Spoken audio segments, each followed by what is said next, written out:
Assalamu alaikum. Good morning, everybody. Welcome to Geo Pakistan with Huma. And I don't know, Abdullah, are you here? I am very much here. इतनी खामोशी से और हम show start कर दें ऐसा तो हो नहीं सकता ना, तो अस्सलाम वालेकुम, गुड मॉर्निंग, कैसे हैं आप सब लोग? Good boy.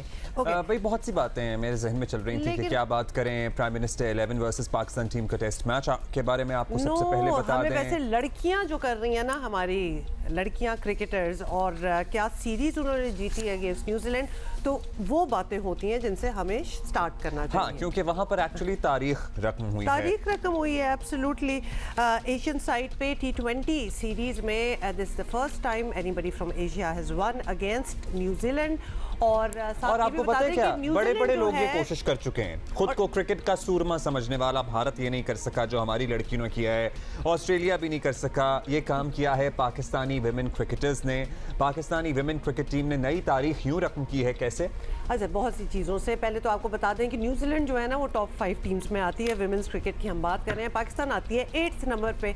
तो हमारा उनको हरा के आगे आना मतलब is a very big deal, and our girls did so well.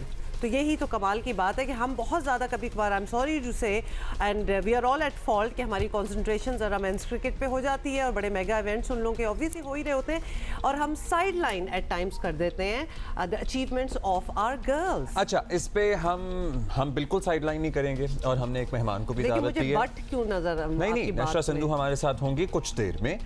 कुछ देर में होंगी हमारे साथ। इससे पहले हम आपको अपडेट एक्चुअली देना चाहेंगे।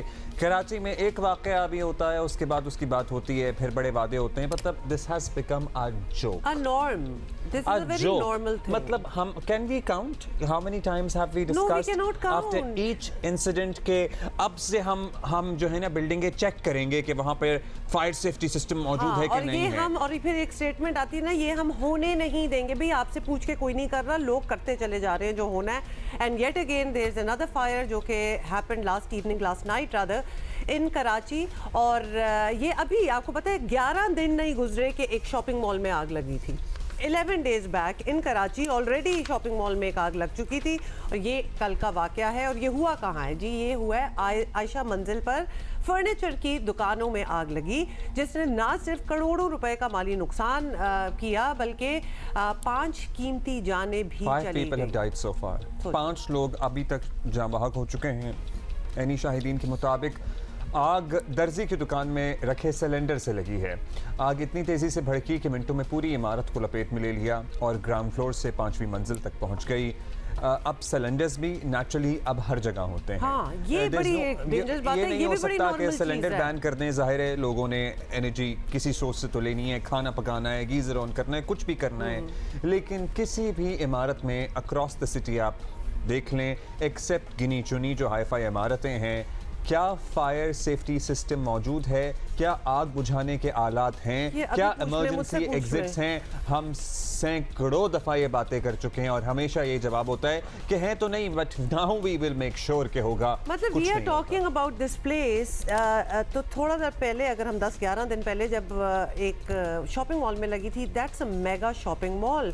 मतलब बड़े बड़े प्लाजाज में इस किस्म की चीज़ें नहीं होती कि फायर एक्सटिंग्विशर्स हो, क्लियरली मार्क्ड एग्जिट्स हो। ये सारी चीज़ें जब वहाँ नहीं होती तो हम और कहाँ एक्सपेक्ट करें। एनीवे, एनी शाहिदीन का क्या कहना है, ज़रा उनकी सुन लें। कोई कपड़े वाले की दुकान में ना, वो कोई सिलाई विलाई कर रहा था गैस से, तो वो सिलेंडर लीक हुआ तो वो पूरी मार्केट में आग लग गई। उसके बाल जले, उसका सर जला, उसको बंदों ने निकाला तो वो पानी का कूलर लेके गए ना, इतनी देर में पूरी मार्केट में आग लग गई। मार्केट में लगी फोम पे, दुकानों पे, कपड़ों की दुकानों पे, ऊपर से लेके नीचे तक पूरी अर्शी सेंटर के अंदर आग लग गई। सिलेंडर के अंदर आगे लगा रहा था वो, तो सिलेंडर में अचानक आग निकली तो हमने उठा के सिलेंडर बाहर फेंक दिया। बाहर सोफों की दुकान थी, शोरूम की, उसमें आग लगी थी, चारों में आग लगी तो पूरी मार्केट लपेट में आ गई। सिलेंडर में टांके लग रहे थे, मुझे समझ नहीं आया एग्जैक्टली। हाँ, तो सिलेंडर भी आपको पता है ना कि वेल्डिंग कर रहा था सिलेंडर में बेसिकली। टांके मतलब वो वेल्डिंग ही हो रही थी। दर्जी क्यों टांके लगा रहा था सिलेंडर में? थोड़ा सा मेरा ख्याल है मिसकम्युनिकेशन भी हुई है। इन एनी केस आपको जल्दी से ये भी बता दें for people who are not familiar with this area कि ये डेंस जगह है, इंतहाई गुंजानाबाद। ये यहाँ बहुत सी शॉप्स हैं, लोग हैं, पूरी एक इलेक्ट्रॉनिक मार्केट है, सामने पुल है, मतलब this is a very dense place. और वहाँ इस किस्म की आग लग के बेकाबू हो जाना, कभी कभार वैसे तो हमें बहुत ही अफसोस होता है कहते हुए जिस एक्सीडेंट या जो भी आपका है जिसमें 5 जाने जा चुकी हों, फिर भी हमें लगता है कि बचत होगी है, क्योंकि this can actually go like a wild fire, क्योंकि इतनी बैक टू जुड़ी हुई दुकानें हैं। इट्स अ वेरी डेंस बिल्कुल, प्लेस। एक गली छोड़ के ही इलेक्ट्रॉनिक की मार्केट है, फिर वाटर पंप की मार्केट है, ये इंतहाई गुंजानाबाद इलाका है। और गवर्नर सिंध आपको पता ही है, सारे ही बड़े आ जाते हैं ना जब कोई ऐसा वाक़या होता है, सभी का कसूर भी है, कोई कुछ नहीं कर रहा, अपेरेंटली ऐसा ही लगता है। ये शहर लिटरली लावारिस है, ये बात मजाक की नहीं है, ये पहले होता था, रिटोरिक लगता था, इस शहर का कोई बागी वारिस नहीं है। चाहे आप कोई भी इलाका उठा के देख लें, आप कोई डिस्ट्रिक्ट उठा के देख लें, हर जगह आपको उधड़ी हुई सड़कें, बेहाल इंफ्रास्ट्रक्चर, पानी की लाइनें फटी हुई, बिजली की तारें लटकी हुई, चाहे वो पॉश से पॉश इलाका है, चाहे वो डीएचए क्लिफ्टन के इलाके हों, सेंट्रल के इलाके हों, नॉर्थ के इलाके हों, कोई भी इलाका हो। निगरां वज़ीर इत्तलात से हमारी पूरी कॉन्वर्सेशन रिसेंटली क्या कल एक्चुअली हो रही थी, अहमद शाह साहब भी हमारे शो पे थे, और हमने मतलब चीज़ें गिनवाई हैं, हम गिनवाते हैं। अब तो हम भी थोड़े से डीट हो गए हैं, बिकॉज हम भी ओन करते हैं इस शहर को, काफ़ी अरसे से रह रहे हैं, कि हम गिनवाना स्टार्ट हो जाते हैं चीज़ें कि एक्चुअली नथिंग इज़ वर्किंग, और 2-4 चीज़ें जो शायद काम कर जाती हैं ना, वो तुक्के से ही कर जाती हैं। मुझे नहीं लगता कि उन पे किसी की कंसंट्रेशन होती है। तो शहर तो अल्हम्दुलिल्लाह आगे चल ही रहा है, लेकिन ये अल्लाह की मेरा ख्याल है कि ये मदद है, एक किस्मत है कि ये गवर्नर सिंध क्या कहते हैं काम चल रहा है। वो भी गुस्से में आ गए भैया, सुने जरा। ओहो, कराची को बिल्कुल ऐसा करके छोड़ दिया है कि कोई पुरसाने हाल नहीं है। आग लगी और उसके बाद आग भड़क गई और फायर ब्रिगेड देर से पहुंची। कौन जिम्मेदार है, जिम्मेदारों का तयन कैसे होगा, कब सजा मिलेगी, इन सब चीजों के इस शहर के रहने वाले मुंतजिर हैं। सुन लें क्या होगा, इसके बाद भी कुछ नहीं होगा, कुछ नहीं होगा। कराची में 12 दिनों में आग लगने का दूसरा वाक़या है। गुज़श्ता माह 25 नवंबर को राशिद मिनास रोड पर शॉपिंग मॉल में आग लगी थी। 11 अफराद जहाँ बहक हुए थे, कई जख्मी हुए थे। इस तमाम तर गफलत की जिम्मेदारी सिंध बिल्डिंग कंट्रोल अथॉरिटी पर आयद होती है, जिसने फायर सेफ्टी के कवानीन को कभी संजीदा नहीं लिया। मेयर कराची मुर्तज़ा वहाब का कहना है कि वो कवानीन पर सख्ती से अमल कराएंगे। नहीं, बट सुन लें पहले। ये मैं आपको इस बात का वादा करता हूँ कि मैंने कमेटी कॉन्स्टिट्यूट नहीं की। मैंने कहा फायर सेफ्टी ऑडिट होना चाहिए, शारे फैसल का, तारिक रोड का, शारे कायदीन का, और इस इलाके का भी सारा, चारों जगहों का फायर सेफ्टी ऑडिट हमने स्टार्ट कर दिया है। जिन जिन बिल्डिंग्स के अंदर वो फायर सेफ्टी मैकेनिज्म नहीं होगा, फायर एग्जिट नहीं होगा, वो मेरे शहर में नहीं चल सकती। नहीं, पर आपको गुस्सा भी चढ़ा हुआ है, आप बड़े जज्बाती भी हैं, लेकिन चलेंगी। हाँ, ये चल रही है। वो आपका स्टेटमेंट सुना, सुबह हुई, भूल गए, आगे चल पड़े, सॉरी टू से, अच्छी बात लगे या बुरी, ये एग्जैक्टली इसी तरह है।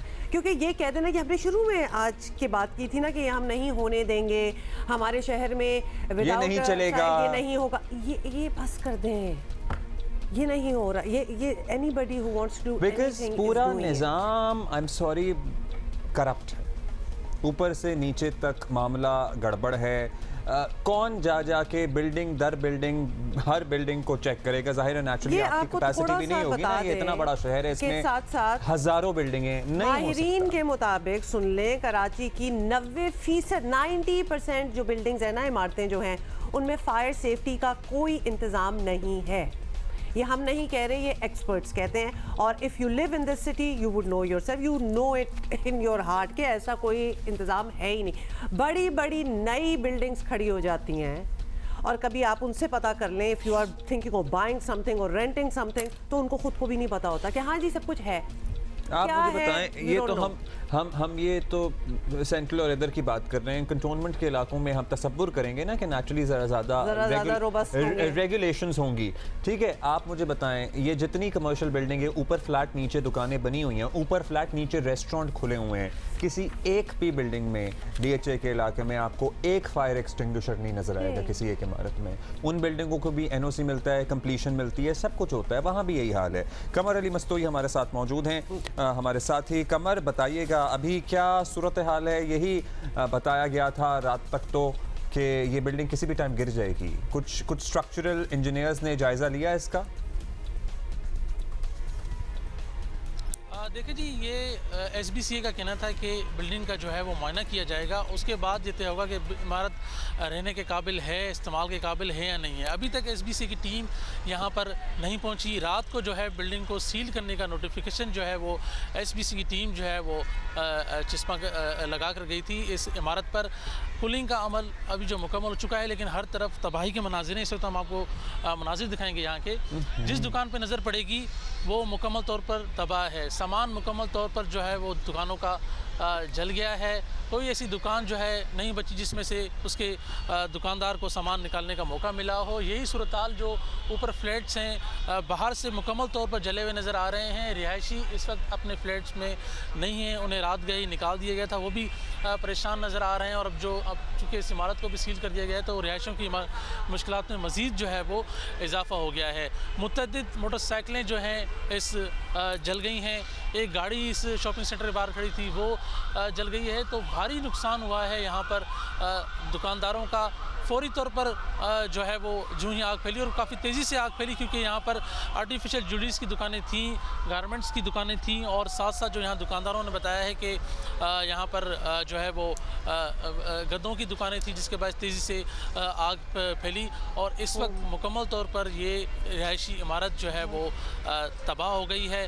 SPCA की टीम अभी तक नहीं पहुँची। आज उन्होंने कहा था कि वो उनकी टीम पहुँचेगी और इमारत उनके टेक्निकल माहिरीन इमारत का जायज़ा लेंगे कि आया ये इमारत जो है इस्तेमाल के काबिल है या नहीं है। रात गए कूलिंग का अमल जो है मुकम्मल हुआ। यहाँ पर शहर भर के फायर टेंडर्स यहाँ पर 5 अफराद तो इसमें ज़ाहिर है अपनी जान गंवा बैठे।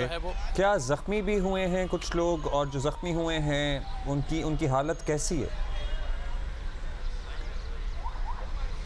देखिए जी, एक इस वक्त जो है वो ज़ख्मी है जो कि बंस वार्ड में ज़ेर इलाज है, और 5 अफराद जो हैं जाबक हो गए। पाँचवें शख्स की जो लाश है सुबह सवेरे जब रेस्क्यू के एहलकार सर्चिंग कर रहे थे अंदर दुकानों की तो वहाँ से मिली थी। 5 अफराद जो है वो जाबक हो गए। एक ज़ख्मी शख्स है जिसे सिविल अस्पताल के ये काबिल शनाख्त तो नहीं होंगी नेचुरली लाशें, तो इनका DNA वगैरह किया जाएगा क्या, या आइडेंटिफाई किया है जो लोग मिसिंग थे उस दुकान में से? एक पता है सबको कि ये किसकी लाश है?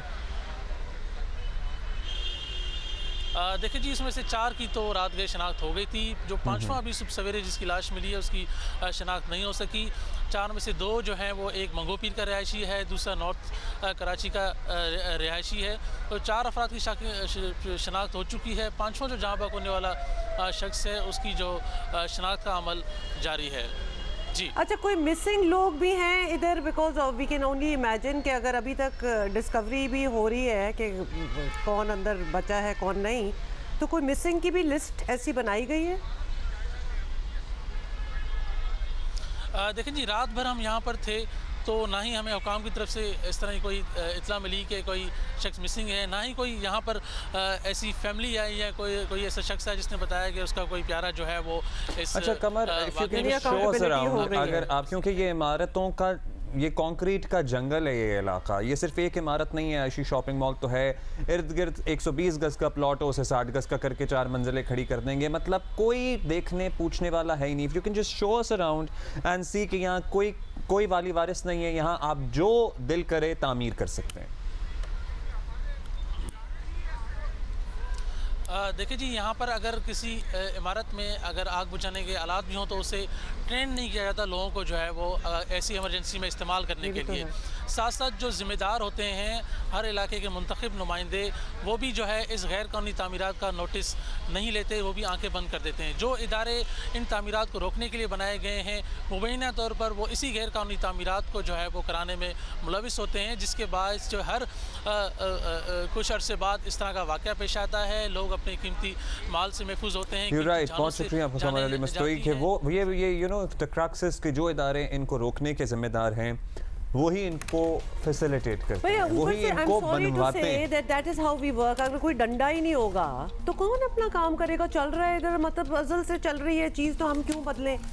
और लोगों को मैं तो कहती हूँ, ये लिटरली जो लोग यहाँ काम करते हैं, जो रहते हैं, जो उन अपार्टमेंट्स में रहते थे, उनको क्वेश्चन करना चाहिए। हर किसी को क्वेश्चन करना चाहिए। कोई क्या करेगा गरीब आदमी? लेकिन एक डिमांड भी तो होना, अगले ने करना नहीं है, आपने क्वेश्चन नहीं करना, सिस्टम इसी तरह ही चलता रहेगा। Nothing is going to change.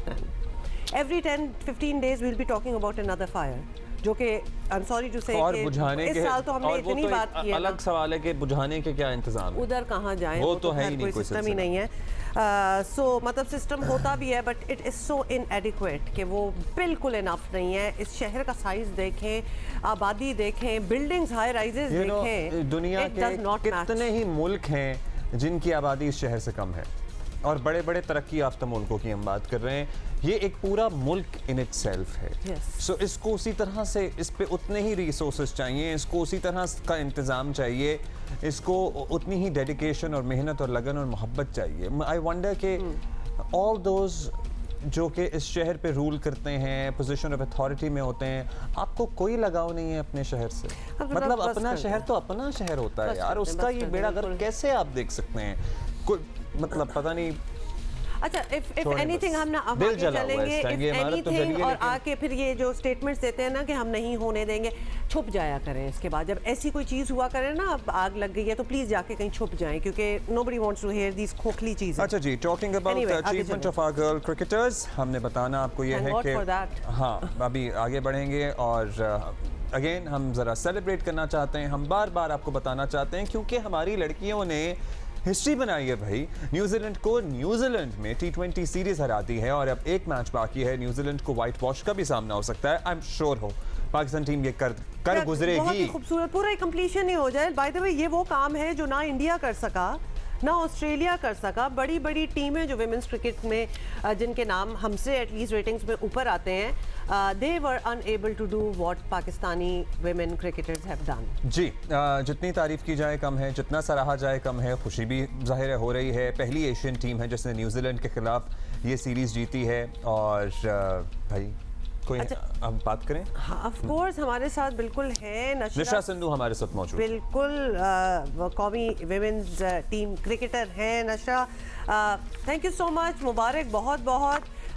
ये विन जो है, ये जीत जो कि हम तो बहुत ही खुश हो रहे हैं, हमें इस किस्म की खुशियों का बड़ा शौक है और हम अपने शो पे बात करें। What does it mean to you? आपके लिए इसके क्या मायने? अस्सलाम वालेकुम। जितनी आपकी खुशी हो रही है उससे कहीं ज़्यादा हमें खुशी हो रही है सब चीज़ें देख के। I'm sure.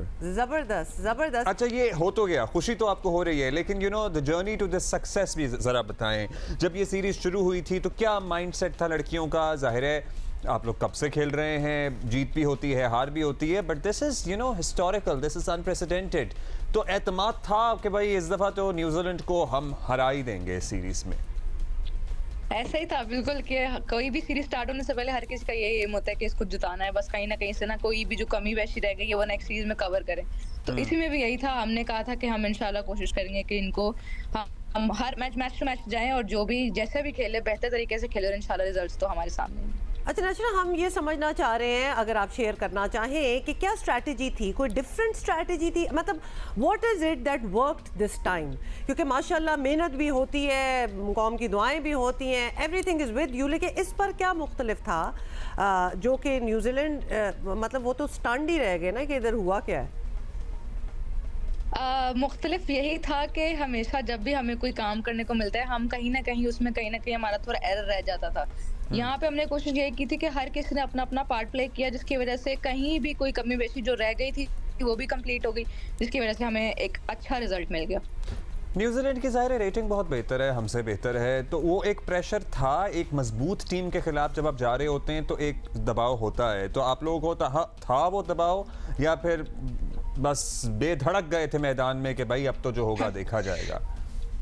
Definitely her match में प्रेशर होता है, भले वो किसी भी टीम के साथ हो, प्रेशर होता है।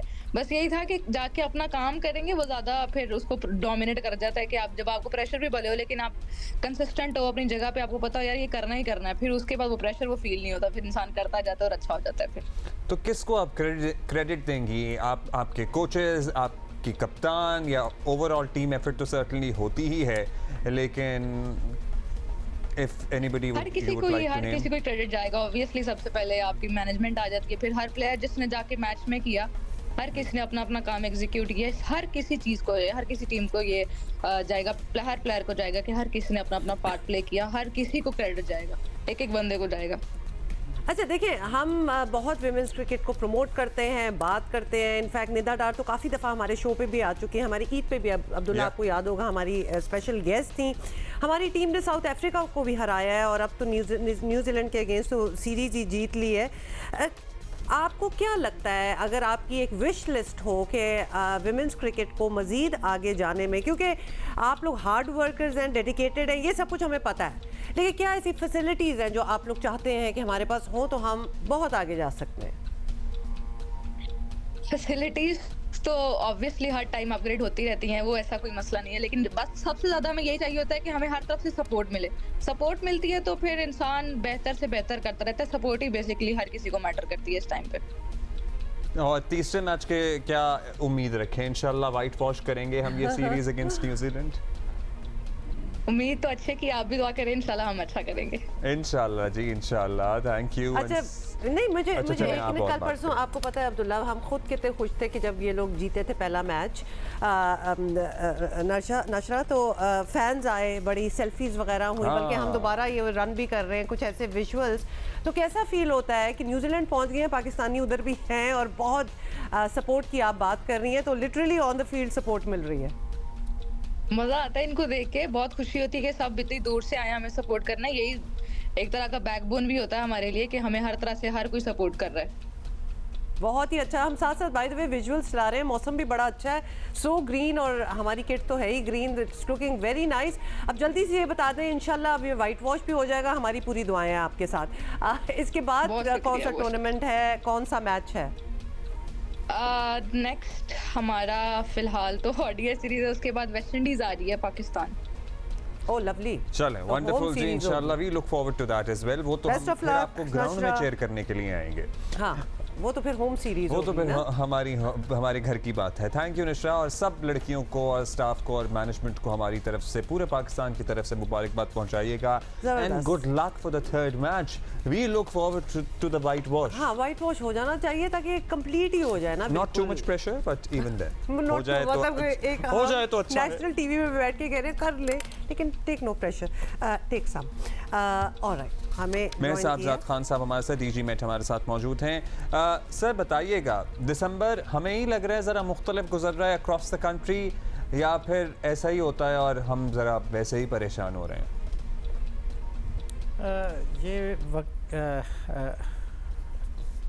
ये वाक़या दिसंबर या इससे गुज़श्ता महीना जो गुज़रा है हमारा नवंबर का, इसको देखा जाए तो वो वाक़या हम कोई जो आपने बताया ना कि जी रात में या दिन वो दिसंबर के ये नहीं लग रहे, और वाक़या ये तब्दीली सिर्फ पाकिस्तान में नहीं देखी जा रही, ये पूरी दुनिया में देखा जा रहा है। अगर हम अपने गुज़श्ता महीने की बात करें, नवंबर के महीने की, तो नवंबर का महीना जो है वो हमारे पास पूरी दुनिया में जो है हॉटेस्ट मंथ था अभी तक, जितना रिकॉर्ड हमारे पास है। यानी एवरेज जो थी दुनिया में उसकी जो एक पूरे महीने की टेम्परेचर की निकाली गई है वो 14.22 है। अब ये 14.22 जो है वो हमारे पास जो डाटा हम 1991 से लेके 2020 तक लेते हैं, एवरेज 30 साल का, तो ये उससे तकरीबन 0.85 डिग्री ज़्यादा है। यानी तकरीबन आप कह सकते हैं कि जी ये रिकॉर्ड पहले जो कि था हमारे पास 0.32 डिग्री सेंटीग्रेड था हमारे पास, वो यानी 2020 में था अब वो रिकॉर्ड टूट के तो ये इसकी शिद्दत जो है आप कह लें कि तकरीबन पहले से 0.5 डिग्री ज़्यादा हो गई है तकरीबन। तो ये ओवरऑल ग्लोबल आपको मैंने जो बताई ये चीज़ कि ग्लोबली भी ये इसका देखा जाए तो ये टेम्परेचर जो है वो दुनिया में नवंबर के महीने का ज़्यादा था। अब अगर हम अपने मुल्क की तरफ आ जाते हैं, पाकिस्तान की तरफ, तो पाकिस्तान में भी ये तकरीबन आप कह लें कि जी 1.4 डिग्री सेंटीग्रेड जो था नवंबर एवरेज से ज़्यादा था। वो हमारे पास मैं आपको बताता हूँ कि 19 कुछ इसकी रेंज थी, लेकिन ये 1.4 डिग्री ज़्यादा है। और इससे पहले अगर इसको देखा जाए तो ये प्री इंडस्ट्रियल जो इरा हमारा बनता है, यानी 2016 से पहले भी आप कह सकते हैं, उस वक़्त हमारे पास 2016 का रिकॉर्ड जो था ना वो 1.2 डिग्री सेंटीग्रेड था। तो अब यानी पाकिस्तान में भी ये 0.2 डिग्री जो है वो रिकॉर्ड इसका ज़्यादा हो गया, एक नया रिकॉर्ड बन गया है। अब अगर हम चलते जाएं कि जी नवंबर जो है एवरेज इसकी थी 19.10 डिग्री सेंटीग्रेड, लेकिन ये एवरेज के हिसाब से देखा जाए तो ये 1.24 डिग्री ज़्यादा तो सर था। क्या प्रिडिक्ट किया जा रहा है, ये ट्रेंड आने वाले सालों में जारी रहेगा या ये वक्ती है? थोड़ा सा अलार्मिंग हमें हाँ, लग रहा है। और अगर जारी रहेगा तो हमें अपने काश्तकारी के औकात, उसके स्टाइल को भी नज़रसानी उस पर करनी पड़ेगी। बिल्कुल, देखें जी ये तब्दीली जो है ना 0.1 डिग्री की काफ़ी ज़्यादा होती है। जी जी जी, यानी आपको काफ़ी प्लानिंग करनी पड़ती है। आप देखें इस वक्त COP28 जो है वो दुबई में जारी है, पूरी दुनिया के सरबराहान तक वहाँ पे पहुँचे हुए हैं और यही गौर व फिक्र हो रहा है कि जी किस तरह हमने अपने इस क्लाइमेट चेंज जो हमारी या ग्लोबल वार्मिंग हो रही है इसको किस तरह कंट्रोल करना है। यानी हमारे प्राइम मिनिस्टर साहब भी वहाँ पे जा चुके हैं पूरी, और कल जो है पंजाब के चीफ मिनिस्टर साहब भी उधर थे और पूरी दुनिया को फ़िक्र है। अब देखें रियली ये एक बड़ा अलार्मिंग सिचुएशन है हमारी, ख़ास तौर पे पाकिस्तान के लिए, इसलिए कि जी हमारे जो नॉर्थ में ये स्नो कवर्ड माउंटेन्स हैं वो हमारी लाइफ लाइन है। वहाँ से पानी हमें हर पूरा साल मिलता रहता है और उससे फिर हम अपने डैम भी भरते हैं, अपनी ज़मीन को भी रिचार्ज करते हैं, दरियाओं में बहता है पानी वो हमारे लिए ये बड़ा लम्हा फ़िक्रिया है कि जी अगर हमारे ये रिसोर्स हमारा स्नोफॉल का या जो स्नोफॉल अकमुलेट हो जाती है वो ख़त्म हो जाएगा आने वाले 100 साल में या 50 साल में या कुछ, तो वो हमारे लिए इस खित्ते के लिए बड़ी अलार्मिंग सिचुएशन होगी। तो ये सूरत हाल जो है जी, ये सूरत हाल जो है ना मैंने आपको बताई ना कि डेली टेम्परेचर, फिर रात के टेम्परेचर भी जो है ना वो भी तकरीबन आपके ज़्यादा हो गए हैं। 11.91 डिग्री सेंटीग्रेड जो है वो रात का टेम्परेचर हमारे पास एवरेज था, जो कि 2.58 डिग्री सेंटीग्रेड पहले से ज़्यादा है। वैसे जो रात के टेम्परेचर पाकिस्तान में नवंबर के महीने के हैं वो 9.33 है, लेकिन इस साल जो एवरेज गई है वो 11.91 डिग्री सेंटीग्रेड गई है। तो ये आप कह सकते हैं कि ये बहुत ज़्यादा फ़र्क है जी। और ग्लोबली ये फिनोमेना है। मेहर साहिबजाद खान साहब बहुत बहुत शुक्रिया फॉर अपडेटिंग अस। अब हमें कुछ पता तो था कि इस किस्म की सिचुएशन बन रही है। एक्चुअली पिछले कुछ सालों से देखें तो we are going towards it, और सर्दियाँ इतनी इंटेंस भी नहीं होती, ड्यूरेशन भी शॉर्ट हो गई है, जब होती है इंटेंस तो बहुत हो जाती हैं फॉर अ शॉर्ट ड्यूरेशन। अच्छा, गर्मियों का हाल हम इससे पहले बात कर रहे थे, हुमा आम की फसल मुतासर हुई, कीनों की फसल भी मुतासर हो रही है। सरगोदा चैम्बर ऑफ कॉमर्स के सरगोदा गढ़ है कीनुओं का, दुनिया के सबसे अच्छे कीनुओं का के साबिक सदर फ्रूट एक्सपोर्टर शोएब अहमद बसरा हमारे साथ मौजूद हैं। शोएब साहब, दिसंबर का महीना चल रहा है, ज़बरदस्त कीनू पाकिस्तानी आवाम को मैसर होते हैं, एक्सपोर्ट भी हम करते हैं, लेकिन अभी तक मार्केटों में वो माल, वो क्वालिटी ऑफ फ्रूट हमें नज़र नहीं आया। तो क्या इसकी वजह है, आप हमें बता सकते हैं, रहनुमाई करें हमारी। जी आप बिल्कुल ठीक कह रहे हैं कि हर साल दिसंबर में किन्नू आ जाया करते थे, लेकिन पिछले चंद साल में मौसमियाती तब्दीली और माहौलियाती तब्दीली की वजह से दिसंबर के शुरू में मौसम गर्म रहता है, जिसकी वजह से किन्नू पककर लेट ज़रा तैयार हो रहा है और उस वजह से आपको मार्केट के अंदर किन्नू नज़र नहीं आ रहा है। बिल्कुल जी, अभी हम डिस्कस भी कर रहे थे और डेफिनेटली माहौलियाती तब्दीली ही इसके असरात जो है एक्चुअली हर जगह नज़र आ रहे हैं। तो मौजूदा हालात सामने रखते हुए क्या ये समझा जाए कि अच्छे वाले कीनू, सिर्फ कीनुओं की अगर बात कर लें तो वो माल्टे या वॉटेवर मार्केट में देर से आएंगे, कम भी हो सकते हैं और महंगे भी होंगे। ऑब्वियसली फिर ऐसा होगा तो महंगे भी होंगे, तो हम समझ लेंगे यही होने वाला है। जी बिल्कुल, किन्नू इस साल थोड़ा लेट आएंगे और किन्नू की क्वालिटी भी ख़राब है बहुत ज़्यादा।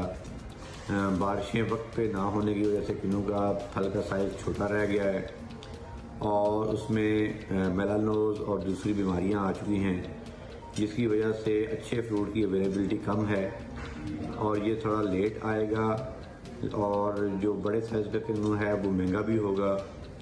उसके अलावा इस तरह है कि हमारा जो है आखिर में किन्नू जल्दी ख़राब हो जाता है, वो भी मौसमियाती तब्दीली की वजह से है, क्योंकि पिछले साल भी हमारा फरवरी में किन्नू का सीज़न ख़त्म हो गया था, जो पहले अप्रैल में होता था, क्योंकि बारिशें हो गई जनवरी में काफ़ी ज़्यादा, जिसकी वजह से किन्नू की खराब हो गई थी। तो इस साल भी हमें ख़तरा है कि अगर बारिशें ज़्यादा हुई जनवरी में, जैसे कि पिछले 2-3 साल से हो रहा है, तो शायद फसल ख़राब हो जाए और जब फसल ख़राब होकर गिरना शुरू हो जाएगी तो फिर ये मार्केट में महंगी भी हो जाएगी। अच्छा बसरा साहब, ज़ाहिर है मौसमियाती तब्दीली एक हकीकत है, हमारी एक्सपोर्ट भी होती है, ज़ाहिर है हमारे फल, हमारे एक्सपोर्टर्स का बड़ा दारोमदार है इस क्रॉप पे दहाइयों से, लेकिन हमने देखा है कि वही तरीके चल रहे हैं। या आप लोग बता सकते हैं, आप बता सकते हैं कि आप जदीद तरीक़ों पे आप काम कर रहे हैं, रिसर्च वगैरह, नए बीज, how to manage the water, ताकि फसल भी ज़्यादा हो, सब पैसे भी ज़्यादा कमाएँ और फल भी ज़्यादा आए। ये बड़ा अच्छा सवाल किया है आपने। असल में हमारे मुल्क के अंदर पिछले 50 साल के अंदर एग्रीकल्चर पे कोई भी अच्छा काम नहीं हुआ। उसके जितने भी स्टेक होल्डर्स हैं, सबसे बड़ा स्टेक होल्डर होता है गवर्नमेंट, क्योंकि गवर्नमेंट ही इसके ऊपर रिसर्च और डेवलपमेंट करवाती है, कोई इंडिविजुअल या कोई कंपनी इस पर नहीं कर सकती, क्योंकि इसके लिए आपको मैन पावर और बड़े रिसोर्स चाहिए। दीगर ममालिक के साथ उनकी स्टडीज़ को लेना पड़ता है, आपको अपने पूरे इलाके का सर्वे करना पड़ता है। लेकिन अनफॉर्चुनेटली कि पाकिस्तान के अंदर पिछले 50 साल के अंदर ज़राअत में बिल्कुल तरक्की नहीं हुई, हम दुनिया से बहुत पीछे रह गए हैं। अभी भी आप देख लें कि हमारा किन्नू की एक वैरायटी है, आज से 20 साल पहले एक पाकिस्तान के पास किन्नू वैरायटी होती थी, एक चाइना के पास एक वैरायटी पम्पकिन होती थी। लेकिन अभी चाइना के पास 18 नई वैरायटियाँ आ चुकी हैं, कुछ अर्ली वैरायटीज़, कुछ लेट वैरायटीज़, सीडलेस वैरायटीज़ बिल्कुल ब्लेमिश फ्री हैं। लेकिन हमारे पास कोई ऐसी रिसर्च डेवलपमेंट नहीं हुई। जो अदारे बनाए भी गए किन्नू की रिसर्च के लिए, वो भी अच्छे तरीके से काम नहीं कर रहे, जिसकी वजह से हम हर साल पीछे की तरफ जा रहे हैं।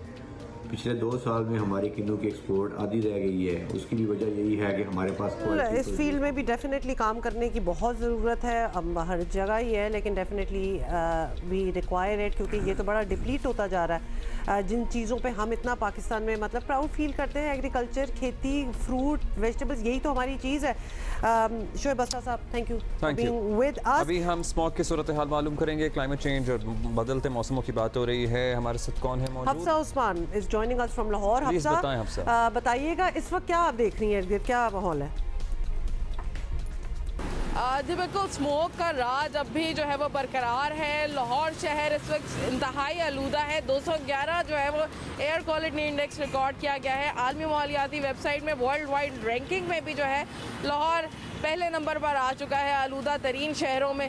और यहाँ पे हम देख रहे हैं बहुत सारे लोग हैं जिनको नज़ला, ज़ुकाम, खांसी, बुखार, इस तरह की मुख्तलिफ बीमारियाँ भी हो रही है, मगर अब भी देखने में आ रहा है कि लोगों ने मास्क नहीं लगाए हुए। तिबी माहिरीन ने भी बार बार कहा है कि लाहौर के जैसे शहर में ट्रैवल करना है, अगर आपने मास्क का इस्तेमाल लाजमी रखें, क्योंकि अब बहुत ज़्यादा फ़िज़ा आलूदा हो चुकी है, सांस लेना भी दुश्वार है। और बार बार यही कहा जाता है कि मास्क का इस्तेमाल जो है वो लाजमी रखें। तिबी माहिरीन के साथ साथ गवर्नमेंट ने भी बार बार यही कहा है कि मास्क के बिना जो है वो घरों से बाहर ना निकले, गैर ज़रूरी भी जो है वो घर से बाहर ना निकले। मगर लोग जो है वो इसी तरह से ट्रैवल भी कर रहे हैं, आ भी रहे हैं, जा भी रहे हैं, मगर मास्क जो है वो नहीं लगाया हुआ। इसी तरह से हमारी महकमा मौसमियात से बात हुई, उनका यही कहना था कि आइंदा आने वाले दिनों में खुश्क सर्दी जो है वो पड़ेगी और जो स्मोक है इसमें भी जो है वो माहिरीन यही कह रहे हैं कि इजाफा ही आइंदा आने वाले दिनों में देखा जा रहा है। जी थैंक यू हफ्सा। अब ट्रेजेडी ये है, हम कराची में बैठे हुए हैं ना, कि हालांकि वो स्मोक का हाल बता रही हैं, हाल बहुत बुरा है, लेकिन फिर भी हमें खूबसूरत लगा। मेरे ज़हन में थी कि we did not discuss it कि यार ये शहर फिर भी साफ लग रहा है, फिर भी अच्छा लग रहा है। ठीक है, ये नहीं, ये थोड़ी which is not okay। हम तो बट जाहिर है आपने मास्क पहना हुआ है, बेड़ा गर्क के माहौल का सांस नहीं आ रहा, लेकिन यार साफ तो है। अच्छा जी, एक बहुत ही इम्पोर्टेंट इशू पे हमने इसलिए बात करनी है क्योंकि वो हम सब को इफ़ेक्ट करती है बात। मुल्क में आबादी में खौफनाक हद तक इजाफे को टाइम बॉम्ब या पॉपुलेशन बॉम्ब जो है वो भी कहा जाता है, और बदकिस्मती कह लें कि पाकिस्तान के अवाम इस टाइम बॉम्ब की टिक टिक को सुनने को तैयार ही नहीं है कि हो क्या रहा है। वक्त आ गया है कि तमाम सियासी जमातें जो है ना वो सूरत हाल की संगीनी का एहसास करते हुए आबादी पर काबू पाने को अपने मंशूर का हिस्सा बनाएं। बस क्योंकि कैंपेनिंग तो हो ही रही है, अब एटलीस्ट स्टार्ट हो जाएगी। This should be a part of their manifesto कि इसको कंट्रोल किस तरह करना है, क्योंकि पाकिस्तान के मौजूदा हालात गवाह हैं कि महंगाई, गुर्बत, चाइल्ड लेबर, नाखवानदगी, बेरोज़गारी, पसमानदगी, अमन अमान, मतलब आप नाम लें, बढ़ते जराइम समेत हर मसले की जड़ यही बढ़ती आबादी है। और कोई ये नहीं कह रहा आपको कि भाई आप इतने बच्चे पैदा करें, इतने बच्चे ना पैदा करें। भाई आप जितने लोगों का ध्यान ठीक से रख सकते हैं, आपको लगता है अपने वसाइल के हिसाब से ये फैसले इसका मतलब ये है कि पहले इदराक तो होना उनको कि उनकी सिचुएशन क्या है। तो हर इंसान को, हर ख़ानदान को अपनी रियलिटी का पता होना रखते चाहिए हुए फिर अपने ख़ानदान को बढ़ाना चाहिए। मतलब ये कितना मुश्किल है ये गेज करना कि भाई आप लोग ख्याल कर लें। आबादी पर काबू पाने की हुकूमती कोशिशों का अभी तक कोई फ़ायदा नहीं हुआ। अब तो हम कोई कैंपेन ही नहीं देखते, वैसे अब थोड़ी दोबारा शुरू हुई है, लेकिन अदरवाइज बीच में बिल्कुल ही आउट हो गया था ना। Sometimes it seems it's too little too late। हाँ, डिजिटल मरदमशुमारी के बाद पाकिस्तान की मजमूई आबादी, फैक्ट्स देते हैं आपको फिगर्स, 24 करोड़ 14,90,000 तक जा पहुंची है। वैसे इससे ज़्यादा ही होगी। आबादी बढ़ रही है, वसाइल महदूद हैं, फूड सिक्योरिटी है, फूड इनसिक्योरिटी है, रादर ये सारा कुछ है। सारा कुछ हमारा आबादी से जुड़ा हुआ है। गैस हमारे पास नहीं है, बिजली हमारे पास नहीं है, तालीम हमारे पास नहीं है, हेल्थ इश्यूज हमारे हैं, सब कुछ है, लेकिन हमने नई आबादी जैसे मसले पर कंट्रोल तो क्या बात भी नहीं करनी। और कंट्रोल भी गलत लफ्ज़ है, I guess management. Control, literally control is the right word. Okay, if you want to call it manage, control भी बात ये है कि क्योंकि कंट्रोल तो हमने होना ही नहीं। अब्दुल्ला, बात ये है कि हाँ बिल्कुल ऐसे ही कहते हैं, हम ऑफेंड होने भी, अब we can not be offended any more, क्योंकि हम इतना ऑफेंड कर चुके हैं। हालात हमारे सामने है, ये महंगाई वगैरह एवरीथिंग। हम हेल्थ इश्यूज किसी की भी बात कर रहे होते हैं, हम आपको, हमारे गेस्ट आपको भी ये बताते हैं कि it is all because of over population.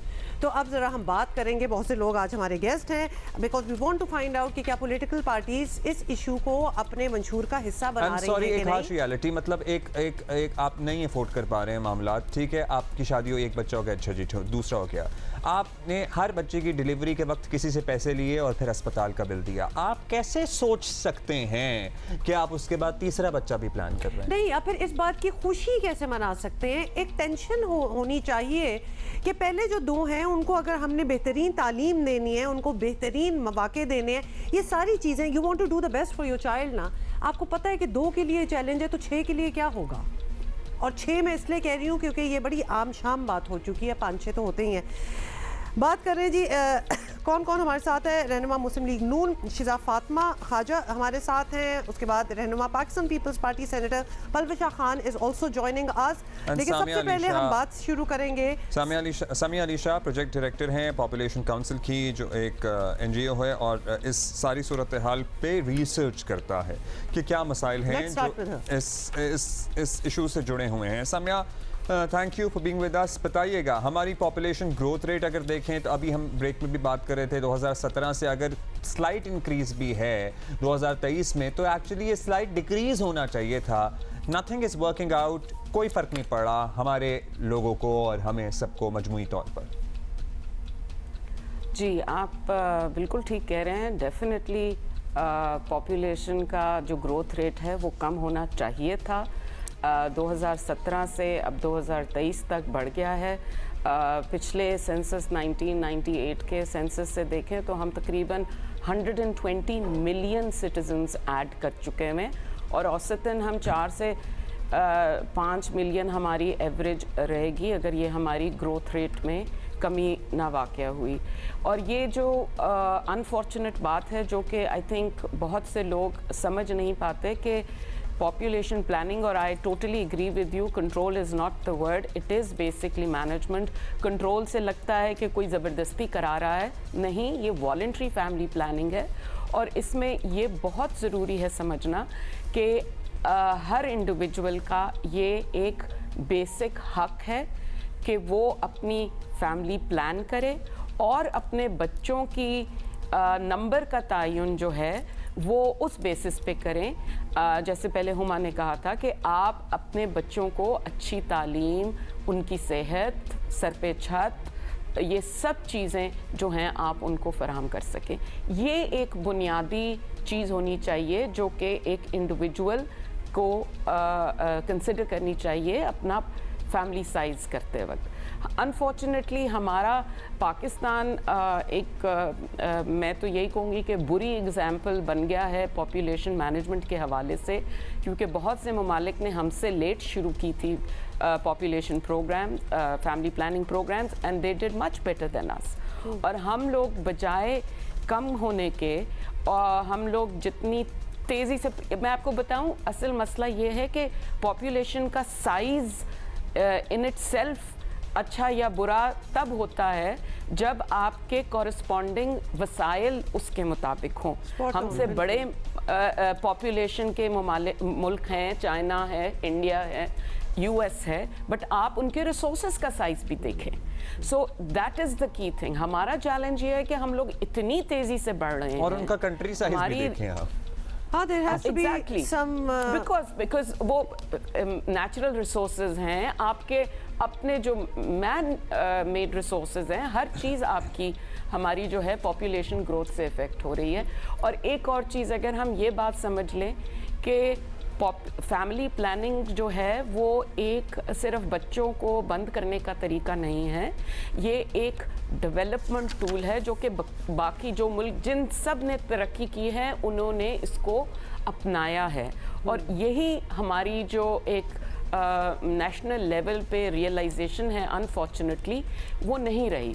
हमारी political commitment most political commitment की बात कर रही हैं, जरा पॉलिटिकल पॉइंट ऑफ व्यू भी शामिल करते हैं। शिजा फातिमा फ्रॉम पीएमएलएन, इनसे पहले बात करते हैं। शिजा, हम समझते हैं, हम मसलों की बात कर रहे हैं कि माशी हो, माशरती हो, गैस बिजली के हों या अमन व अमान के, मतलब यू नेम इट, सब मसलों की जड़ जो है वो आबादी का आउट ऑफ कंट्रोल इजाफा है। सबसे बड़ा मसला, सॉरी टू से, हमारा मसला ही ये है। तो आप सबसे पहले तो बता दें कि इत्तेफाक करती हैं इस बात से? बिस्मिल्लाहिर्रहमानिर्रहीम, मैं बिल्कुल 100% आपकी बात से इत्तेफाक करती हूँ कि हम में जो एक रेंटेड ऊपर से ग्रोथ हो रही है पॉपुलेशन के अंदर, और जो नंबर्स इस दफ़ा के की मरदमशुमारी में आए हैं, मेरे ख्याल से कि हम सब के लिए एक लम्हा फ़िक्रिया है कि क्या हमारे जो वसाइल हैं, चाहे वो तालीम है, चाहे वो सेहत है, चाहे वो ओवरऑल इकॉनमी है, रोज़गार है, क्या हमारे वसाइल उस तेज़ी से हम बढ़ा पाएंगे जिस तेज़ी से हमारी आबादी बढ़ रही है? तो ये सबसे बड़ा सवाल है। और आबादी के बढ़ने के साथ साथ हमें ये भी देखना बहुत ज़रूरी है कि जब आबादी बढ़ती है तो ये जो बच्चे हमारे इस वक्त सबसे ज़्यादा दुनिया में आउट ऑफ स्कूल जो हमारे बच्चे हैं उनमें बहुत इजाफा हो रहा है। तो ये बच्चे जब आगे बड़े होंगे तो पाकिस्तान का आने वाला जो मुस्तकबिल है उसका उस पर हमें मेरे ख्याल से गौर करना चाहिए और हमें एक बिल्कुल कॉम्प्रिहेंसिव पॉलिसी, एक अवेयरनेस प्रोग्राम की ज़रूरत है जो कि इस चीज़ को कंट्रोल करे। पलबशा खान साहब, आपका पर्सपेक्टिव भी ले लें जल्दी से, आप भी काफ़ी देर से हमारा इंतज़ार कर रही हैं। पीपल्स पार्टी भी क्या यही समझती है, जैसा कि काफ़ी और जमातें हम जानने की कोशिश कर रहे हैं, एटलीस्ट जो इंडिपेंडेंट इदारे हैं वो तो ये समझते हैं कि हमारे तमाम मसाइल की जड़ एक्चुअली आबादी के मसले से जुड़ी है? हम फिगर्स को जो है वो कंसिडर करें तो 25 करोड़ एक बहुत बड़ी आबादी है, और जिस रेशो से बढ़ रही है बग़ैर किसी प्लानिंग के, बग़ैर किसी रोक टोक के, तो अनकरीब हमें पानी का और रिसोर्सेज का और फूड का, ये तीनों मसले जो हैं ये हमारे लिए बहुत ये एक ख़तरनाक सूरत हाल इख्तियार कर जाएंगी, क्योंकि जाहिर है आबादी बढ़ने से जो ज़मीन है जो काश्त होती थी पहले, अब उस पर हाउसिंग सोसाइटीज़ बन रही हैं। हमारी कीमती ज़मीन को जो है वो कंक्रीट के जंगल्स बनाए जा रहे हैं। इससे जाहिर है हमारा एक फूड इनसिक्योरिटी का इशू होगा, हमारी पानी के मसाइल के ऊपर जो है वसाइल पे दबाव होगा। और है अभी भी इस वक्त बड़े बड़े शहरों में पीने का पानी और इस्तेमाल का पानी दोनों जो हैं वो बहुत बड़े इश्यूज हैं। लिहाजा इसमें कोई दो राय नहीं कि ये मसला फौरी तौर पे गौर तलब भी है और हल तलब भी। आपके ख्याल में आप ज़ाहिर है पाकिस्तान पीपल्स पार्टी भी वफाक में भी और सूबे में तो कब से है ही बरसर इक़्तिदार, जितनी आपको लगता है अहमियत देनी चाहिए थी इस मसले को उतनी नहीं दी गई। ये हमारी सियासी जमातों की प्रायोरिटी नहीं है। Would you all agree? Family planning के इश्यूज थे, उस पर पीपल्स पार्टी ने बहुत काम किया। इस दफ़ा भी पॉपुलेशन काउंसिल के साथ हमारी जो है बड़ी एक्टिव इंटरेक्शन है। हमारी हेल्थ मिनिस्टर जो हैं डॉक्टर अजरा पीचो साहिबा, उन्होंने इस पे पर्सनल इंटरेस्ट लेके बहुत काम किया है। और मैं खुद चूँकि मेंबर थी पीपल्स पार्टी की 2008 से जो 13 तक हुकूमत थी, तो बिल्कुल मुझे अच्छी तरह याद है कि ये मसला जो है इस पर जो हमारी हेल्थ मिनिस्ट्री है उसने बहुत काम किया। और इसमें जो ज़्यादा फोकस था वो यूज़ ऑफ कॉन्ट्रासेप्शन था और दीगर छोटे लेवल पे इसको मैनेज करने की कोशिश की गई। लेकिन चूंकि ये इतना बड़ा मसला है, इस पे सिर्फ एक पार्टी के कुछ कहने या करने से नहीं होता। इसको एक जैसे हम लोग बड़े बड़े मसाइल में हम अपनी एक जॉइंट पॉलिसीज़ बनाते हैं, इसको भी इस पर भी एक जॉइंट पॉलिसी बननी चाहिए और एक ऐसा डिक्लेरेशन होना चाहिए कि जो कोई हुकूमत आए या जाए उस पर सब कारबंद रहें। जी शिजा, पलवशा का भी ये कहना है कि एक्चुअली काम तो हुआ लेकिन शायद उस लेवल का नहीं हुआ। क्या ये वो वक्त नहीं आ गया कि for a political force to be known कि उनका सबसे बड़ा काम ही ये था कि उन्होंने पॉपुलेशन को कंट्रोल किया है? क्योंकि अगर मुस्लिम लीग नून के भी डिफरेंट इक़्तिदार में जितनी बार आई है, हमने कोई कॉन्सेंट्रेशन इस चीज़ पर देखी नहीं कि पॉपुलेशन को भी ज़रा कंट्रोल किया जाए। इस फ्रंट पे शायद PMLN ने भी कोई ख़ास तवज्जो नहीं दी। देखिए, जहाँ तक हमारी हुकूमत का ताल्लुक है, 2013 से 17 जब हम नेशनल असेंबली में थे तो हमने तकरीबन नेशन वाइड एक कंसेंसस क्रिएट करने की कोशिश की। और इसके अंदर हमने हमारा जो सबसे इम्पॉर्टेंट कंपोनेंट है, जो कि हमारे क्लरिक्स हैं, जो हमारी मजहबी तबका है, हमने उनको ऑन बोर्ड लिया पंजाब में। और मुझे बड़ी खुशी है ये बताते हुए कि तकरीबन 85 से 90% मुख्तलिफ फ़िक़्ह के जो उलमाए कराम थे वो हमारे साथ इत्तेफाक करते थे। उन्होंने हमें बल्कि एक रोड मैप दिखाया कि किस तरह हमें ख़वातीन की सेहत पे बात करने की ज़रूरत है, बच्चों में वक्फे की बात करने की ज़रूरत है। और इस्लाम के हवाले से अगर हम देखें तो बच्चों की तालीम कितनी ज़रूरी है। अगर आप 10 बच्चे 15 बच्चे जिन घरों में हैं, ना चाइल्ड लेबर इस्लाम में इजाज़त है, तालीम जो है वो फ़र्ज़ है, तो क्या हम उन बच्चों को वो सेहत वो तालीम मुहैया कर सकेंगे? इसके ऊपर हमने 5 साल बड़ी बाकायदगी से मल्टीपल कॉन्फ्रेंसेस की, सारे स्टेक होल्डर्स को एक टेबल पे बिठाया और इवेंचुअली एक बड़ा अच्छा कंसेंसस क्रिएट हो रहा था जब हुकूमत बदली। मगर मैं आपसे इस बात पे ज़रूर मुत्तफ़िक हूँ कि इसमें बिल्कुल गुंजाइश बहुत है। देखिए, बात ये है कि it has to translate into numbers, it has to give results. Samia, आप बताएं, रिजल्ट क्यों नहीं आता? जी एग्जैक्टली, रिसर्च हमने दोनों पार्टीज को सुन भी लिया कि उनका मौक़िफ़ है, दे थिंक कि उन्होंने काम काफ़ी ज़बरदस्त किस्म का किया है, लेकिन नंबर्स तो हमें कुछ और बता रहे हैं। तो वेयर आर दे लैकिंग?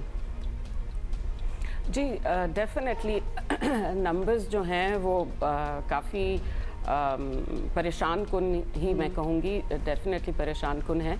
असल में देखें, दो बहुत इम्पोर्टेंट बातें हैं। एक ये कि जहाँ आपने, और ये मैं आपको बता दूँ, जहाँ भी कामयाब प्रोग्राम हुए हैं दुनिया में, ठीक है, लीड हमेशा गवर्नमेंट से आई है। तो ये पिछले 5 साल 10 साल उससे पहले भी आप देख लीजिए, हमारे यहाँ जो जैसे हुकूमत बदलती है प्रायोरिटीज़ चेंज होती हैं। आई थिंक सेनेटर पलवशा ने बहुत इम्पोर्टेंट बात की और पॉपुलेशन काउंसिल एक पार्लियामेंट्री फोरम बनाया हुआ है जिसमें यकीन करें देयर इज़ अ कंसेंसस और यही कंसेंसस हम चाहते हैं कि जो अब हम पॉलिटिकल पार्टीज़ के साथ उनके पॉलिटिकल मैनिफेस्टोज़ पे काम कर रहे हैं, वो कंसेंसस इस पे रिफ्लेक्ट हो।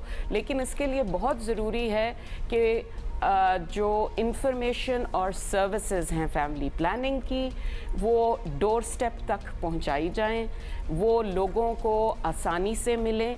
और साथ साथ ये बहुत ज़रूरी है, जिन ममालिक में आप कॉन्ट्रासेप्टिव प्रेवलेंस रेट ज़्यादा देखेंगे, वहाँ पे आप देखेंगे कि उनकी ख़वातीन ज़्यादा पढ़ी लिखी हैं। हमारा मुश्किल से आई थिंक 51 या 52% लिटरेसी रेट है, फीमेल लिटरेसी रेट है। लेबर फोर्स पार्टिसिपेशन हमारी बहुत कम है। मेरी बात सुने और एक बात बताएं, औरत अगर चाहे भी तो मर्द उसकी चलने नहीं देता। बिल्कुल। मतलब हमारे यहाँ मर्दों में ये क्या मसला है कि अभी अगर एक नॉर्मल हाउस होल्ड की बात कर लें, औरत घर में, मर्द ने काम करना है, उसे पता है उसने रोटी भी लानी है, उसने मजदूरी भी करनी है, उसको ये बात क्यों नहीं समझ आ रही कि मेरे जितने ज़्यादा बच्चे होंगे मेरे लिए मसाइल उतने ही बढ़ेंगे, मैं इन सबको कहाँ से खाना खिलाऊंगा, मैं इन सबको कहाँ से तालीम दूंगा, मैं इनके कपड़े लत्ते कहाँ से पूरे करूंगा, ये बात उसे क्यों नहीं समझ? मतलब वो ऑलरेडी उस घर का डिसीजन मेकर है, तो ये तो सबसे बड़ा फैसला है जो औरत से ज़्यादा तो उसे कंसर्न होना चाहिए, because he is also the provider of the family. बिल्कुल, आप सही कह रहे हैं। इसमें रोल ऑफ मैन यानी कि मर्द हज़रात का बहुत इम्पॉर्टेंट रोल है, और ये एक ऐसा डिसीजन है जो मियाँ बीवी के कंसेंसस से ही लिया जा सकता है। लेकिन ये है कि हमारे यहाँ असल में आपको पता है कि फैमिली प्लानिंग को एक उस इकोनॉमिक एंगल से उस तरह एक्सप्लेन नहीं किया गया। एक सिंपल सी बात है कि अगर आपके 4 के बजाय 1 या 2 या कम बच्चे हैं, आपकी अर्निंग में से आप सेविंग ज़्यादा करेंगे। जब आप सेविंग ज़्यादा करेंगे, आप अपने बच्चों के अंदर इन्वेस्ट ज़्यादा कर सकते हैं, उनकी एजुकेशन में, उनकी न्यूट्रिशन में आप एसेट्स क्रिएट कर सकते हैं। ये चीज़ें हैं जो एक्चुअली ट्रिगर करती है कि एक ख़ानदान में फैमिली प्लानिंग, या फिर उन्हें लगता है कि ये बच्चे पे बच्चा हम पैदा करेंगे, 8 साल की उम्र में इन्हें चाइल्ड लेबर पे डालेंगे और ये हमें कमा के देंगे। ये भी तो एक सोच है। एक्चुअली बहुत से जी डेफिनेटली है ये बात। मैं सिर्फ ये कहना चाह रही हूँ कि जहाँ ये अमूमन बात की जाती है और जो कि सच है कि हमारे यहाँ बाय द वे वैसे ही एवरेज जो हमारा टोटल फर्टिलिटी रेट है वो 3.6 है, यानी कि एवरेज रेट पढ़े लिखे अनपढ़े लिखे या जैसे भी लोग हैं, एवरेज हमारा 3.6 है। और जो गरीब तबके के लोग हैं उनमें जो है नंबर ऑफ़ चिल्ड्रन ज़्यादा हैं, लेकिन एट द सेम टाइम गरीब तबके की ख़वातीन में अनमेट नीड यानी कि फैमिली प्लानिंग को इस्तेमाल करने की ख्वाहिश भी ज़्यादा है और वो ख़वातीन नहीं कर पा रही।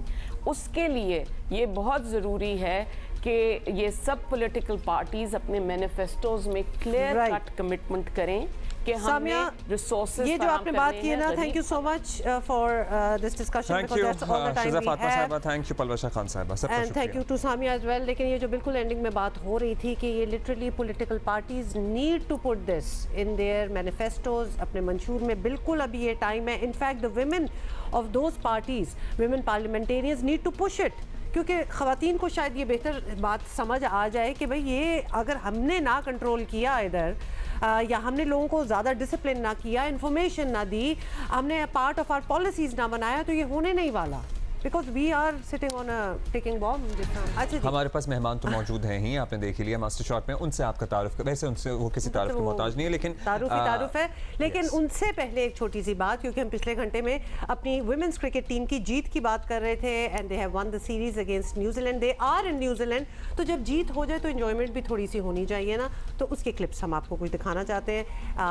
क्या कर रही हैं गर्ल्स एंजॉय कर रही हैं। New Zealand is beautiful, by the way, beautiful, it's green and not that we have been there, but बहुत ही खूबसूरत जगह लगती है। क्वींस टाउन में ये इनका दौरा इन्होंने किया, मुझे तो नाम ही बड़ा अच्छा लगा है और तस्वीरों से पता चल रहा है दैट ज़बरदस्त मौसम भी है and they deserve to have some fun. अच्छा, पीछे जो चेयर लिफ्ट है ये खासी खतरनाक लग रही है, तो मैं तो नहीं पता खतरनाक को क्यों, वो एंजॉय कर रही हैं, आपको यहाँ बैठ के डर लग रहा है। मुझसे तो मालम जब्बा की चेयर लिफ्ट नहीं बर्दाश्त। नहीं, मालम जब्बा की चेयर लिफ्ट के साथ हादसे हुए हैं। नहीं, वैसे हादसे तो मुझे नहीं पता, but it is I don't know, I was just to afraid. We are not going to talk negative. The girls did well and they're having fun, having a great time, and they deserve to enjoy their win.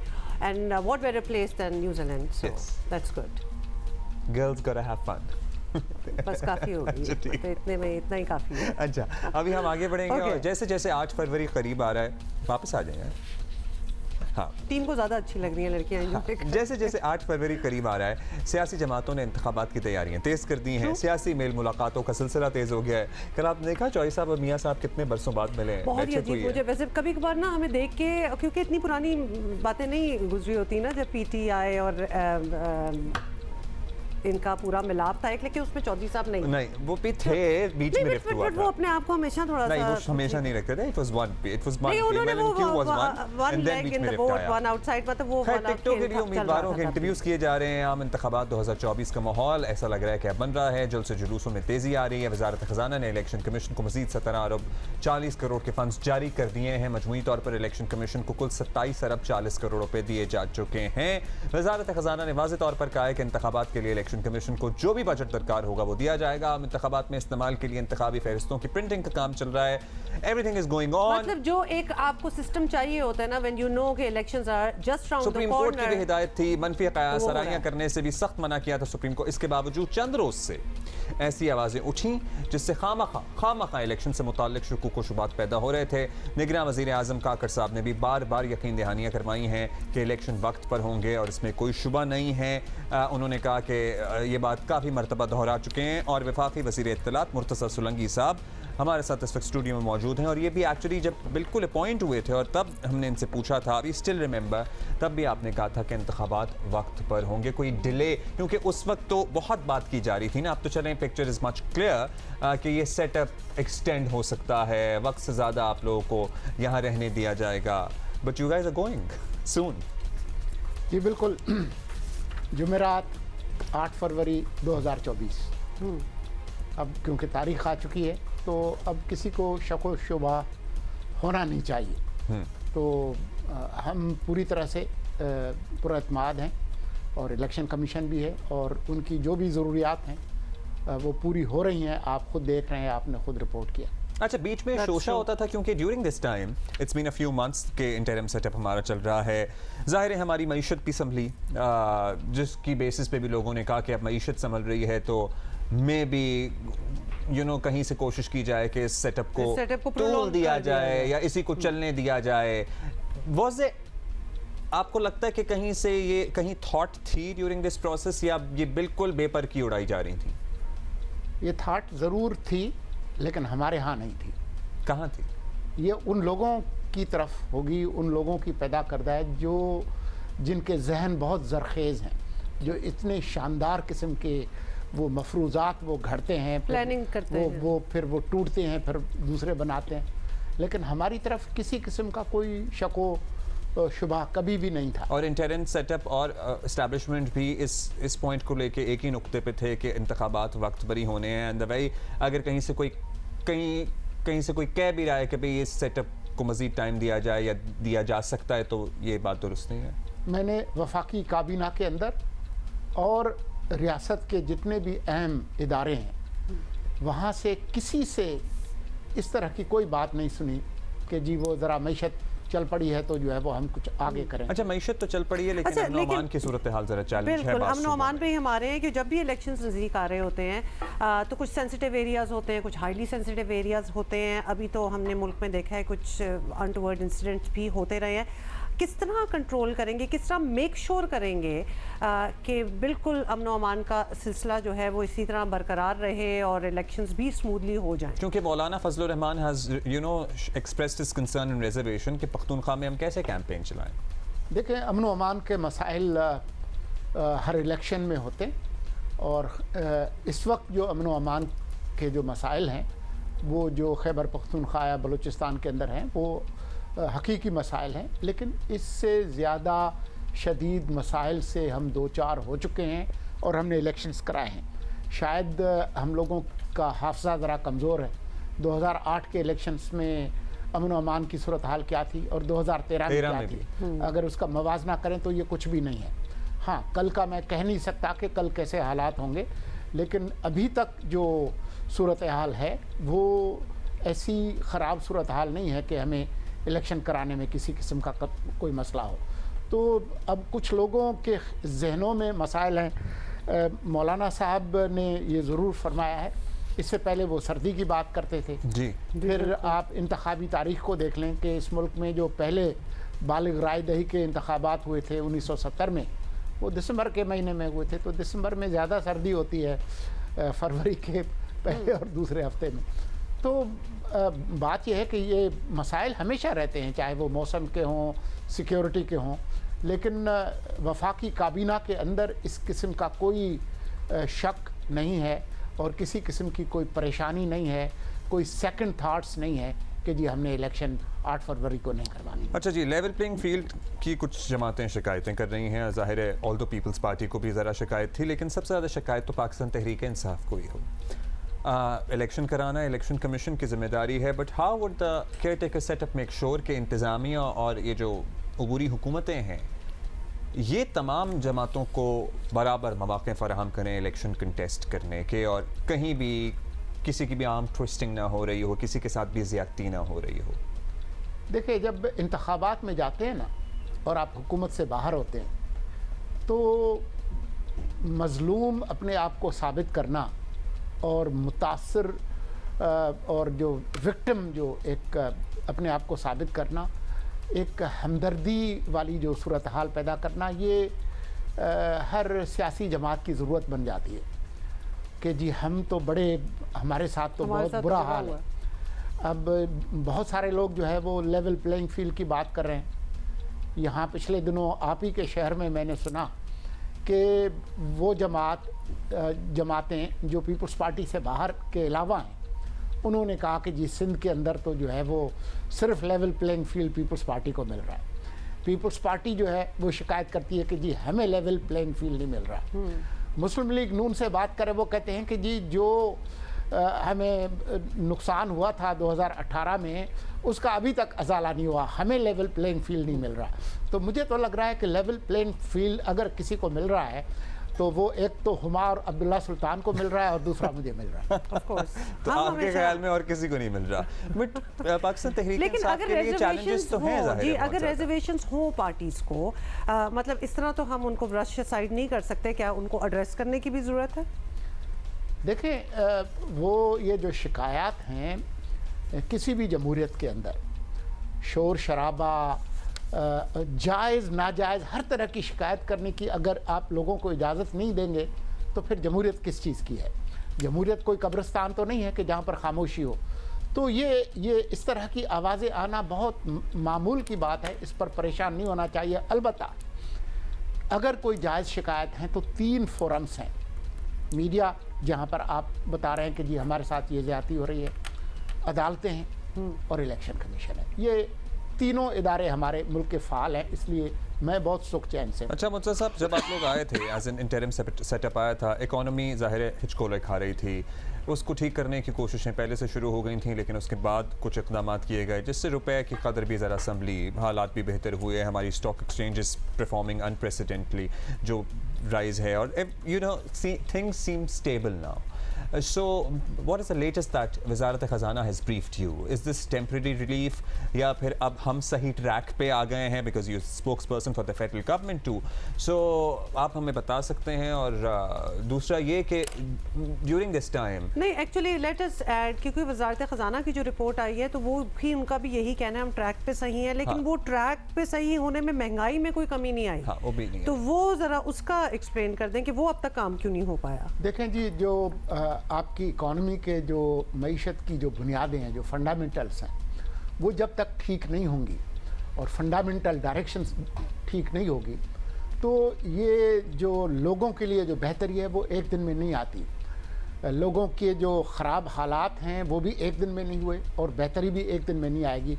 कुछ चीज़ें आपको बेहतर नज़र आ रही हैं, stock market बेहतर नज़र आ रही है, आपको नज़र आ रहा है कि जी जो बैनुल-अक़वामी जो सरमायाकार हैं वो उनकी ख्वाहिश है कि पाकिस्तान में सरमायाकारी करें, तो ये चीज़ें तो हुई हैं, लेकिन जो बेसिक जो डायरेक्शन है वो तो अगली जो मुंतखब हुकूमत आएगी वो करेगी। निजकारी हम कितनी तेज़ी के साथ कर पाते हैं PIA की और दूसरे जो आप लोग अभी तो पूरी हुकूमत में इस सिलसिले में इक़दामात एज एन प्रोसेस आगे बढ़ा है PIA की प्राइवेटाइजेशन से मुताल्लिक़? तेज़ी के साथ जा रहे हैं। फवाद हसन फवाद साहब जो है वो उनकी आप ब्रीफिंग्स देख लें तो बहुत तेज़ी के साथ ये मामला जा रहे हैं। कुछ चीज़ें हैं जैसे स्टील मिल्स का था, उनको डीलिस्ट किया क्योंकि उस पर सिर्फ एक ही कोई बिडर था और वो इतनी बुरी थी, तो उसको दोबारा उस प्रोसेस में डालेंगे। लेकिन ये चीज़ें बेहतर होंगी कि जैसे हमारी एक पॉलिटिकल स्टेबिलिटी आए, इलेक्शंस हो जाएं और जो मुस्तकबिल की जो हुकूमत है या जो सियासी जमातें हैं वो कोई किसी कौमी इत्तेफाक राय पर पहुंच जाएं कि जी हमने मुल्क की मईशत को किस तरह से आगे ले जाना है। तो फिर देखिए प्राइवेटाइजेशन वाला ये क्या एक स्टेज सेट किया जा रहा है कि आगे हुकूमतें आएंगी उनके लिए आसान हो, क्योंकि this is also the need of the moment. देखें पिछली पार्लियामान तो ये मंजूर करके गई थी, जो प्राइवेटाइजेशन लिस्ट है वो वही है जो कि वो हमें देकर गए। हमने किसी इदारे को उस लिस्ट में न शामिल किया है न कोई निकाला है उस तरह से। तो हम उम्मीद करें कि जो हमारी जो सियासी जमातें हैं वो सियासत ज़रूर करें, लेकिन जो मुल्क का जो मुआशी मुस्तकबिल है उस पर उनका इत्तेफाक राय होना चाहिए ताकि मुल्क आगे चले, वरना हम कब तक जो है वो इस तरीके से चलते रहेंगे जैसे कि हम। अच्छा, अभी हमारे तमाम निगरान सूबाई वज़ीर आला और वज़ीर कॉप जो चल रही थी दुबई में वो सारे पहुँचे हुए थे ज़ाहिर है, और इससे पहले भी पिछले घंटे में भी हम बात कर रहे थे हुकूमतें तो आएंगी, डायरेक्शन देगी, लेकिन एट द सेम टाइम इदारे वहीं मौजूद रहते हैं, महकमे होते हैं। अब क्या बता सकते हैं कि कितनी संजीदगी है फेडरल लेवल पे हमारी हुकूमतों में जो इससे पहले गई हैं या अभी जो हैं या आएंगी, कि हमारे यहाँ क्लाइमेट चेंज जो स्मॉग चल रही है, आलूदा तरीन शहरों में हमारे शहरों का शुमार होता है, are we taking this seriously because this is affecting us on daily basis, और ये अगर हमने नहीं रोका और नहीं सोचा तो हमारा क्या बनेगा? देखें एक एहसास तो है हुकूमत और रियासत के इदारों में, लेकिन मैं एक बात बताऊं आपको कि सिर्फ हुकूमती इदारों के अंदर कोई रियलाइजेशन हो उससे मुआशरा तब्दील नहीं होता जब तक कि नीचे से आपके जो रवैये हैं उनमें तब्दीली नहीं आए। तो मीडिया के अंदर ये बात हो, घरों के अंदर ये बात हो, स्कूलों में ये बात हो, आपके ड्रामों में ये बात हो, आपके म्यूज़िक में बात हो, एक पूरा एक इकोसिस्टम आपको बनाना पड़ता है। अगर कोई आपने मुस्तकिल और सस्टेनेबल अगर आपने कोई पॉलिसी इम्प्लीमेंट करनी है तो सिर्फ आप सरकारी इदारों या किसी एक एजेंसी पर आप उसको नहीं छोड़ सकते। खैर इंसेंटिव तो वैसे ऊपर से ही आता है, सीरियसनेस ऊपर से आती है और उसके बाद माइल्ड किया जाता है पॉपुलेशन को, बिकॉज वो और इतनी चीज़ों में लगे हुए हैं, आपको पता है इकोनॉमी, महंगाई, there are so many other things happening. लेकिन अगर उनको कोई चीज़ दिखाई जाए, जैसे हम अब इससे पहले भी बात कर रहे थे, हमारे पॉलिटिकल पार्टीज़ के मैनिफेस्टोज में बहुत सी चीज़ें होनी चाहिए ताकि उनको पता हो लोगों को climate change, population control is a very big thing. मतलब अगर फिटनेस सर्टिफिकेट गाड़ियों के नहीं है तो आवाम को तो मतलब इतनी बड़ी आबादी है, इनको जब तक कोई कंट्रोल करने वाला नहीं होगा फर्क नहीं पड़ेगा। फिर जुनैद जमशेद साहब को हम याद कर रहे हैं, आज उनकी 7वीं बरसी है। आपका कोई फेवरेट गाना है उनका? वैसे बहुत सारे गाने वैसे फेवरेट हैं हमारे तो उनके। दिल दिल पाकिस्तान तो हम सबका फेवरेट है दिल के नजदीक है और उसी से हमने शुरू भी किया था। इन एनी केस अभी हमने ब्रेक लेनी है। मुर्तज़ा सोलंकी साहब तो हमारे साथ हैं, लेकिन कैमरा से पहले मेरे पास खबर है, मुर्तज़ा सोलंकी साहब निगरान वफाकी वज़ीर इत्तलात हमारे साथ मौजूद हैं। भाई कैमरा में प्राइम मिनिस्टर 11 के खिलाफ 4 रोज़ा मैच चल रहा है हमारे पाकिस्तानी बॉयज़ का, और कप्तान शान मसूद ने ज़बरदस्त नाकाबिल शिकस्त डबल सेंचुरी तो की है, और इस वक्त प्राइम मिनिस्टर 11 ने 2 विकेटों के नुकसान पर 112 रन बना लिए हैं, और हमने जो है 391 पर अपनी इनिंग डिक्लेयर की और हाँ बिल्कुल डिक्लेयर किया, और कहने का मतलब भी यही है कि दूसरे दिन का जो प्ले है वो अब ख़त्म हो गया है, और a good start for Shan Masood I should say, क्योंकि वो आपको पता है कि कप्तानी अब वो कर रहे हैं टेस्ट टीम की, so himself making double century is a good thing from a captain. हाँ अच्छा जी, ब्रेक में हमें मुर्तज़ा सोलंकी साहब बता रहे थे कि अभी PTV में कुछ तब्दीलियां करने की कोशिश कर रहे हैं। You going to Quetta and Multan के लिए भी कुछ आप लोगों के प्लान्स हैं? कल हमने मुल्तान PTV मुल्तान 24 घंटे की नशरियात शुरू करवाई हैं। उनकी जो टेक्निकल जो कैपेबिलिटी है उसको अपग्रेड किया है, तो वहाँ पर अब प्रोग्राम होंगे 24 घंटे, और ख़ास तौर पर मकामी जो सराइकी ज़बान है ज़्यादातर उनके प्रोग्राम्स होंगे, कल्चर पे, म्यूज़िक पे, एजुकेशन पे, बच्चों पे, ख़वातीन पे, बिज़नेस पे, एग्रीकल्चर पे। तो वो वैसे भी पंजाब का निस्बतन पसमानदा इलाका है, लेकिन वहाँ की कल्चरल जो आइडेंटिटी है वो काफ़ी स्ट्रांग है, तो वो कर रहे हैं। और अभी मैं कोयटा जा रहा हूँ, तो कोयटा की जो पीटीवी की जो टेक्निकल अपग्रेडेशन है वो भी इन प्रोग्रेस है, तो उस पर भी हम आपको अच्छी खबर देंगे। अच्छा, अच्छा, ये तो हो गया। एक और सवाल, ये नेप्रा का जो एक ओवर बिलिंग का इशू शुरू हुआ है, उसके हवाले से क्योंकि उसको इस तरह से परसू नहीं किया जाता। जब एडजस्टमेंट की मद में हमसे पैसे बटोर लेते हैं तो एडजस्टमेट की मद में हमें रिलीफ भी और उसके बाद फिर कुछ स्टेटमेंट्स आ जाती हैं, एडमिट भी कर देते हैं, लेकिन व्हाट्स द प्रोसेस? मतलब अवाम के साथ तो ये हो गया ना। अब कल मेरी बात हुई जो सेक्रेटरी हैं पावर के और जो वज़ीर हैं उनसे भी, वो इस सिलसिले में एक तफसीली ब्रीफिंग भी देंगे। लेकिन जो चीज़ देखने की बात है वो ये है कि हमारे मुल्क में बहुत कुछ बुरा है, लेकिन बहुत कुछ अच्छा भी है। मिसाल के तौर पर ये जो रिपोर्ट आई है ओवर बिलिंग की, वो किसी तफ्तीशी सहाफ़ी ने नहीं दी, वो रेगुलेटर ने दी है, नेप्रा ने दी है। जो रेगुलेटर है उसने देखा कि जी ये चीज़ जो है वो गड़बड़ हो रही है, तो इसका मतलब है कि कुछ इदारे काम कर रहे हैं कि देख रहे हैं कि अगर कोई गड़बड़ है। अब जब ये गड़बड़ सामने आई, उसकी तफसीलात आएंगी, तो फिर उसका हल जो है, उसका तदारुक जो है वो भी आएगा। लेकिन ये अच्छी बात है कि अगर कहीं कोई ओवर बिलिंग हुई है तो आपके जो रेगुलेटर है, जिनका काम है देखना, उन्होंने सर रेगुलेटर्स को अब इसको फॉलो अप करना पड़ेगा, क्योंकि इससे पहले सिर्फ रेगुलेटर को नहीं, रेगुलेटर ने किया, उसके बाद जो वजारतें हैं उनको पुश करना पड़ेगा ताकि जो कंपनियां हैं ये वापस करें पैसे। और जो लोग हैं उनके साथ अगर ज्यादती हुई है तो उसका मदावा कौन करेगा, कैसे करेगा? बिल्कुल, क्योंकि वो अगर मगर की तो बात ही नहीं रही ना, वो तो हुई है। तो how they are going to pursue this, follow it up, that needs to be done. अच्छा जी, इलेक्शन की तारीख आ चुकी है और तमाम मामलात होपफुली एज प्लान्ड जाएं। मुर्तज़ा साहब से एक सवाल हम ज़रूर करेंगे कि now you have seen this system up and close, बतौर सहाफ़ी भी ज़ाहिर है आपने देखा, लेकिन अब you are a part of this system for a few months now.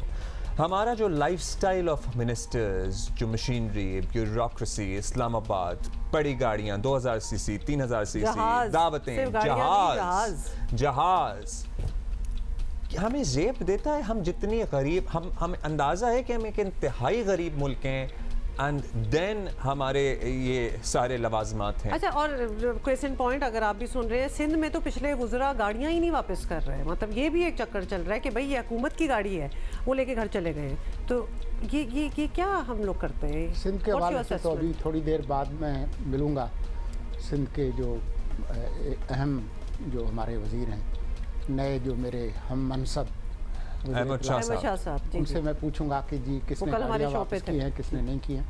लेकिन जो मौजूदा जो वफाकी काबीना है वो तो सारी कोरोला कैबिनेट है, वो कोरोला से ज़्यादा किसी के पास कोई गाड़ी नहीं है बशमूल मेरे।